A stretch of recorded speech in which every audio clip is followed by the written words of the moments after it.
As was alluded to in the intro there, my journey, I guess my formal journey into the nutritional space, because us allopathic physicians, most of us don't know anything about nutrition, and what we do know is like pretty dangerous, to actually have us apply it.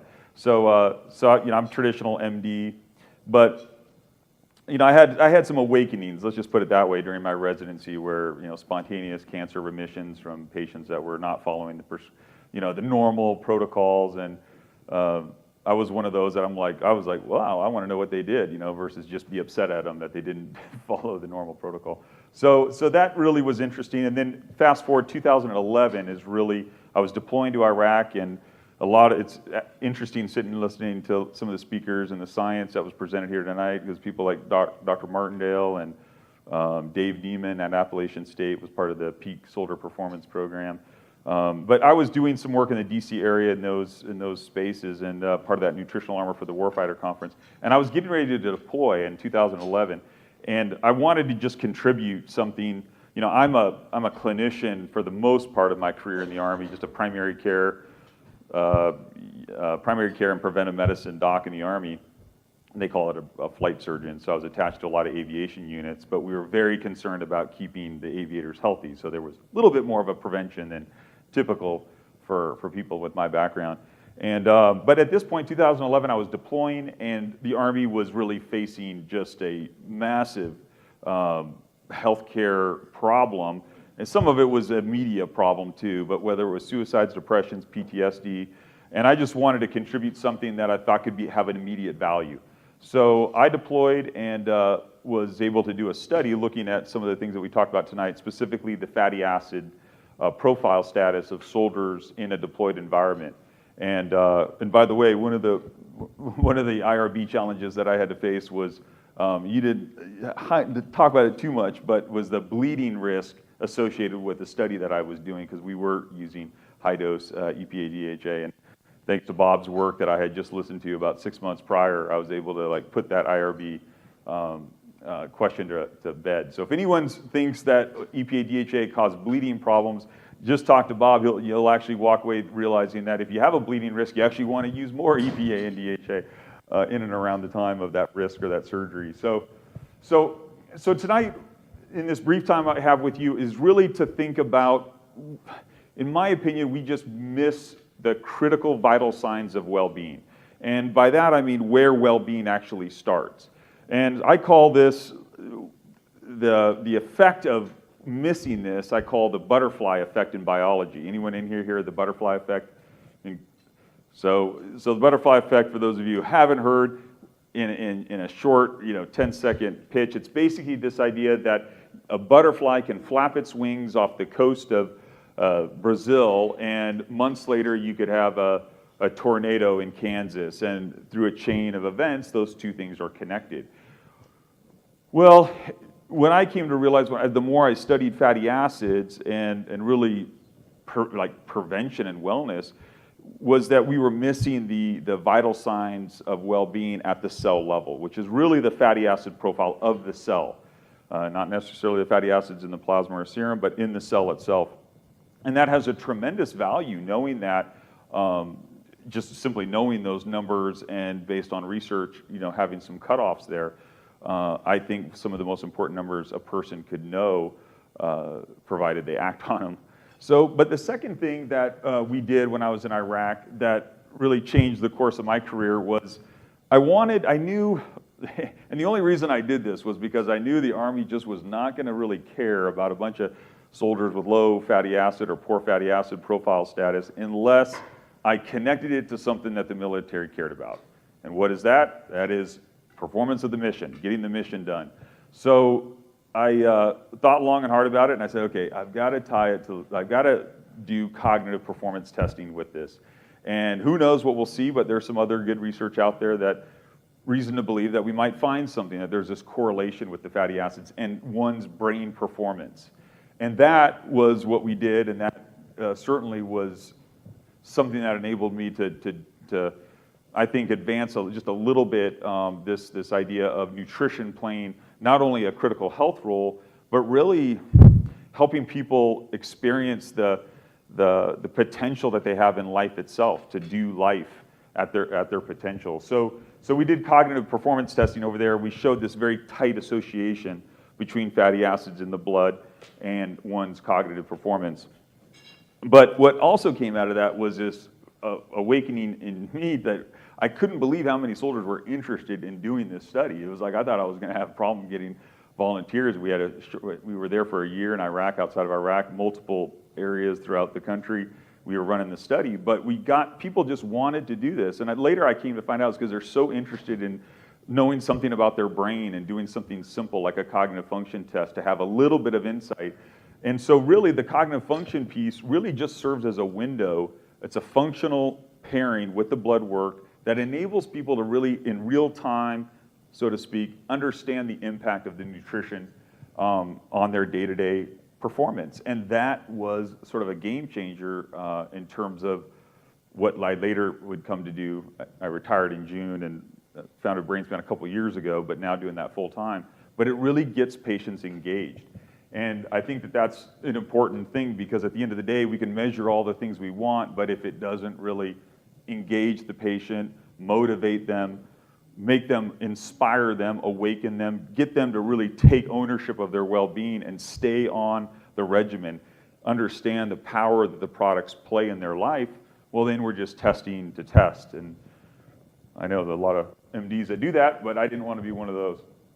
So again, I go back to the cell. Why are these fatty acid measurements that we've talked a lot tonight about EPA, DHA, arachidonic acid, and so we measure these things, and we use the same methodology that we used when I was in Iraq, and there's different ways to measure them, but we measure them in the cell, and really they govern the overall cell well-being.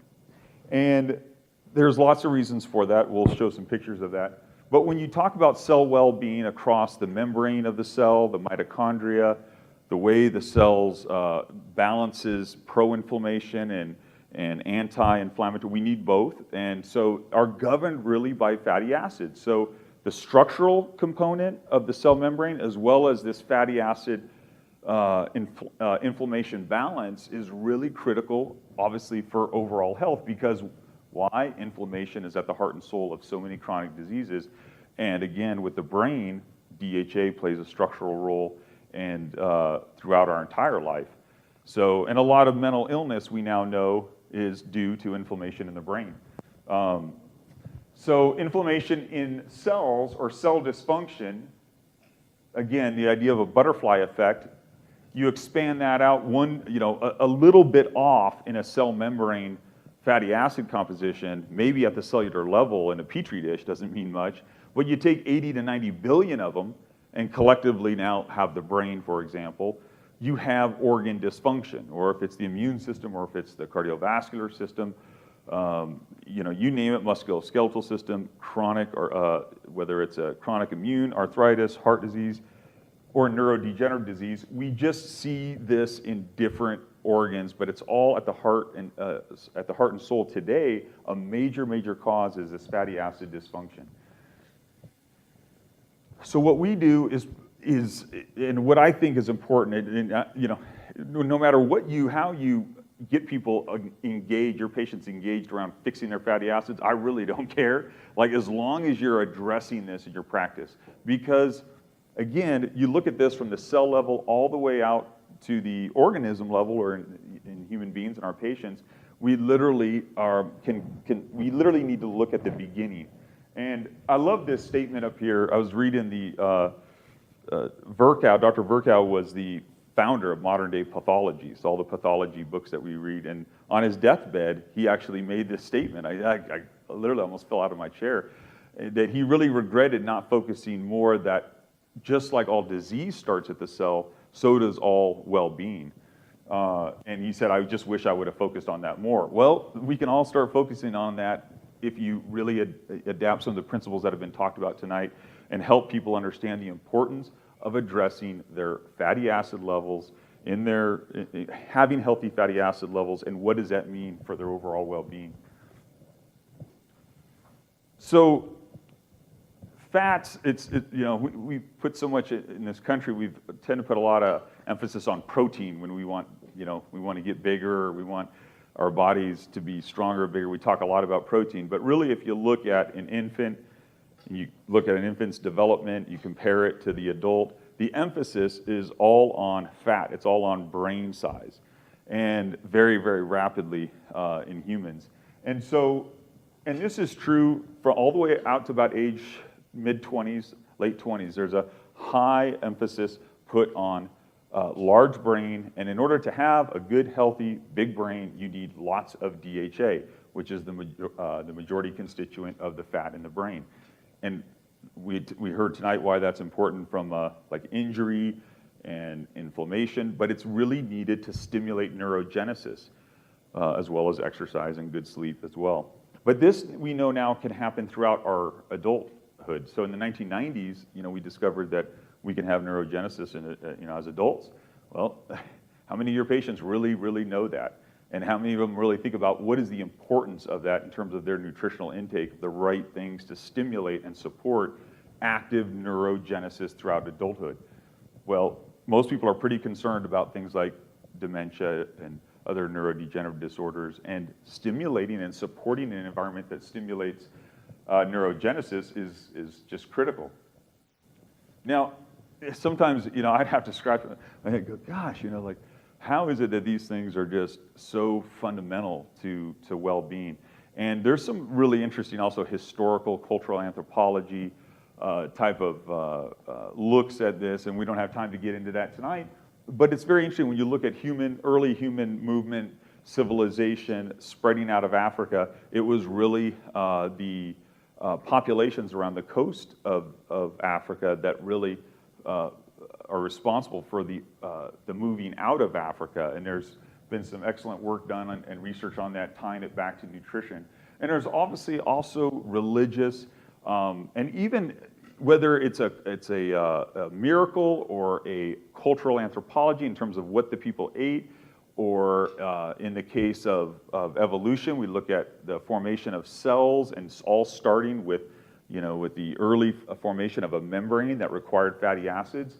There's tons of evidence. And I put fish in here to also remind us that there are studies that have not been replicated with pure supplements that have been done looking at fish consumption, pregnancy, and adults with neurodegenerative disease. Not to say that the supplements wouldn't work, but there could be other things in the fish. And there's a lot of other micronutrients that work together with fatty acids. So I'm not here to say it's just about the fatty acids, but you have to have, it's kind of like vitamin F. It's a complex interplay between the fats, the micronutrients, all working together to create sort of this symphony of a well-functioning cell membrane. So we heard tonight about the Mediterranean diet.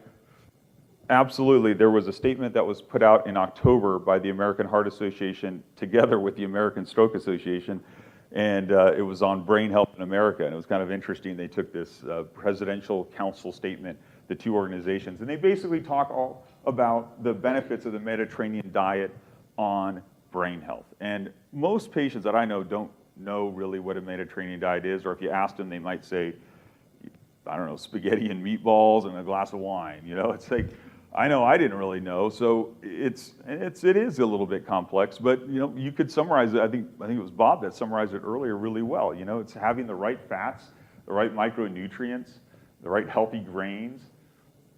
But it's really important that we help people understand, are they consuming nutrients? Because in today's world, that's very difficult to do without some form of supplementation, from what I've seen.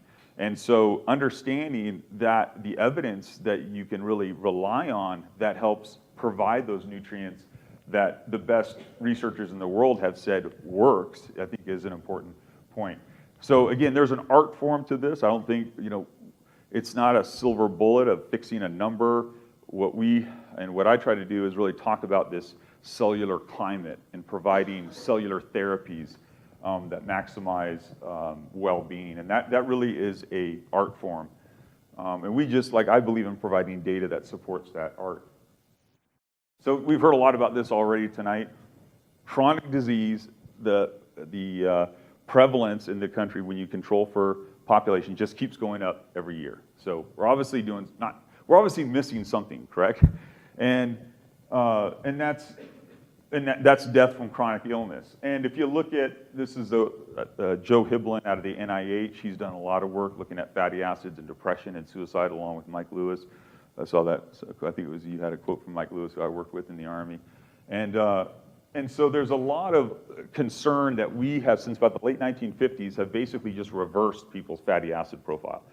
Not even reversed, really just created this incredible imbalance with an excess pro-inflammatory arachidonic acid.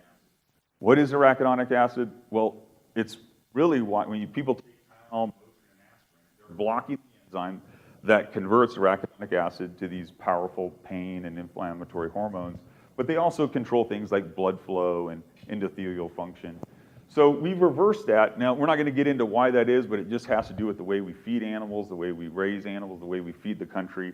Everything is very different prior to 1950. So there's other things when you layer on top of that. And we have this fatty acid imbalance, then you excess carbohydrates. At the end of the day, the cell is just kind of dysfunctional all the way down to the mitochondria as well as the cell membrane. And so what we have is, and I don't like omega-6 to omega-3 ratio. Like, I have to fix that slide because really it's about arachidonic acid to EPA. Because there are very beneficial omega-6s. It's complex, it's not simple. GLA, right? Great. There's some evidence that even LA, linoleic acid, is beneficial. There was a study mentioned earlier. So it's really about an excess arachidonic acid, the direct precursor to an EPA molecule. That the AA to EPA ratio is what really, really is important and is what we measured in Iraq, and it's what we measure today with our practitioners. So again, getting back to this idea of a butterfly effect, so a little bit of dysfunction, a little bit off in that cell membrane, and what's the only other organelle in the cell that has a membrane that requires fatty acids? Well, the mitochondria has an actual bilayer, just like the actual cell membrane, and that is very critical for the production of ATP and the function of metabolism. And so there's a lot of research looking at weight management and fatty acid correction, just helping with weight management alone. And things like some of the resolvins and whatnot are also tied into this equation. So again, they really impact a myriad of events in the cell, structurally and functionally. And now I want to just step back, and I think sometimes academically we're looking at things in sort of one dimension, fixed in time. And I love this video. Anyone seen this? It's produced by Harvard, where they looked at it's a CGI, more of a cinematography look of a living cell.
So you get the idea there that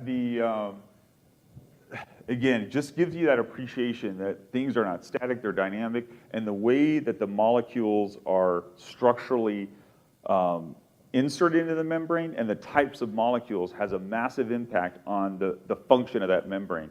And there's a lot of research being done in this, as was mentioned, around TBI. And we know now that traumatic brain injury, you can have a significant amount of healing just by providing the right fatty acids at the right time. So again, what we do is provide this cognitive function insight, and all that does is it doesn't diagnose, like in Iraq, we weren't diagnosing soldiers with anything. We were simply showing them what is their brain function for what we would expect for their age, and also gender. Anyone know why we have to control for gender? Any guesses? The men aren't going to answer this question. So women have a higher cognitive function across all age groups, so we have to control for gender, and so we control for gender, age, of course, and also their educational status. So they answer a few questions, and then it provides them.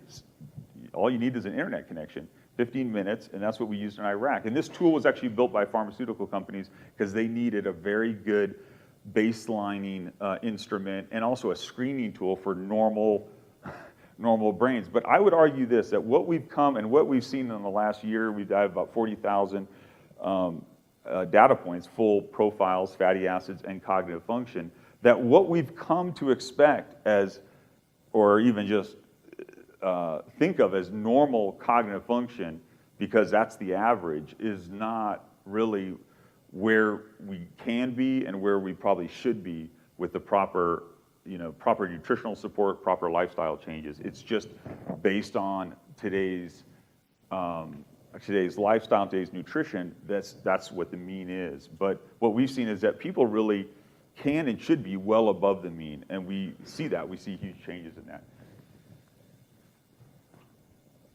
And again, the brain is just a great place to show that butterfly effect to the patient. In the case when I was in Iraq, we were doing it with soldiers, for them to see, whoa, like the direct association, which of course later we were able to really be confident in the actual association between levels of fatty acids and function, is really something that gets them to look at nutrition as something a lot more important than just reducing your risk of disease, which we know is kind of a tough sell for a lot of people. It really is about their function and their potential in life. So what we did in Iraq was we actually blotted blood on specially treated filter paper with antioxidants to stabilize it, because these fatty acids are very sensitive. They degrade about 10% per day on a normal piece of filter paper.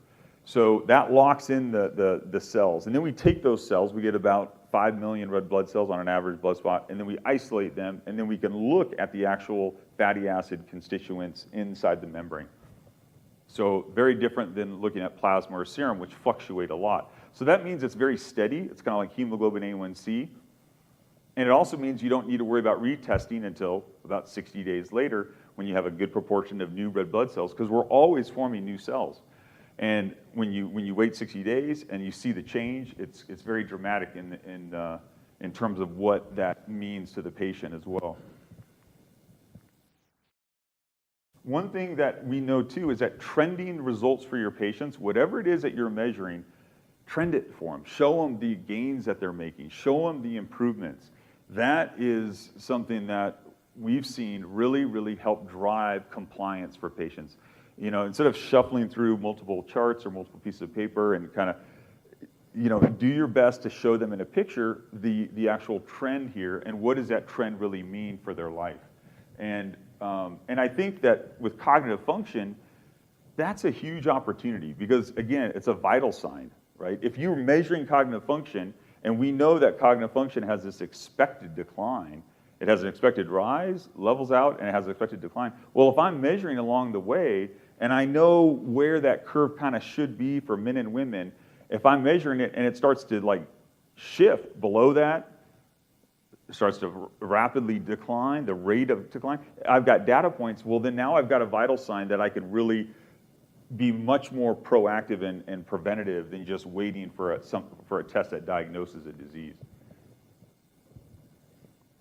And, you know, fatty acids are not just for people that you're thinking about, you know, chronic pain disorders, chronic inflammatory disorders, autoimmune, asthma, eczema, you name it. It's really the cradle to grave nutrient of life.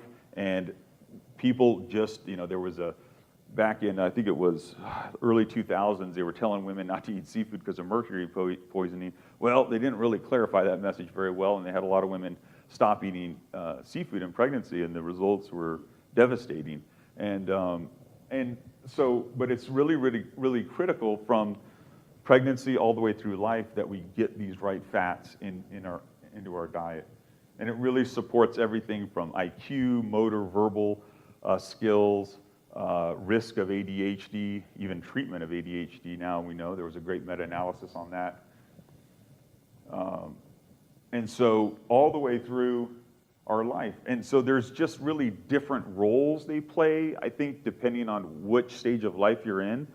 Or if you're getting ready to have surgery, that's another, you know, there's also this environmental or conditional sort of role that they play. But the key thing to remember is that talk to your patients, use messaging that relates to the age that they are in, because the fatty acids play a critical role throughout all ages, but it's really about messaging the why depending on that.